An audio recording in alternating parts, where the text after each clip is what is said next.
तो इस क्वेश्चन में हमसे पूछा एक क्लाइंट है जिसको इसोफेगल वेरियस हो रखा है और वो एडमिट है हॉस्पिटल में, ठीक है, रिक्वायर ब्लड ट्रांसफ्यूजन। तो फिजिशियन ने ऑर्डर किया है कि इसको 1 यूनिट ब्लड ट्रांसफ्यूजन चढ़ा दो। तो सबसे पहला नर्सिंग एक्शन क्या होना चाहिए?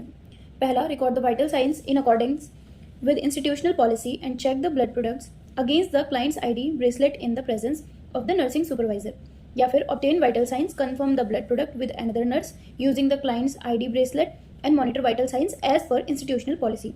या फिर hang the blood and monitor the client's vital signs every 15 minutes until the transfusion is absorbed. Or next is take the vital signs after hanging the blood and return in 15 minutes to monitor the vital signs. तो जो सबसे पहला nursing action होना चाहिए वो होना चाहिए B, यानी कि obtain vital signs, confirm the blood product with another nurse using the client's ID bracelet and monitor vital signs as per institutional policy. आपको सबसे पहले क्या करना है? वाइटल साइंस लेना है, उसके बाद कंफर्म करना है ब्लड प्रोडक्ट, अनदर जो भी दूसरी नर्स होगी उससे क्लाइंट के आईडी ब्रेसलेट के बारे में उससे पूछ के देन मॉनिटर करना है वाइटल साइंस जो भी इंस्टीट्यूशनल पॉलिसी है उसके अकॉर्डिंग।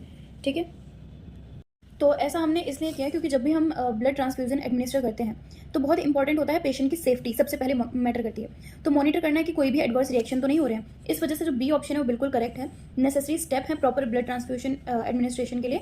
ऑब्टेन करेंगे पहले तो वाइटल साइंस, उसके बाद पहले वाइटल साइंस लेंगे फिर ब्लड प्रोडक्ट एडमिनिस्टर करेंगे।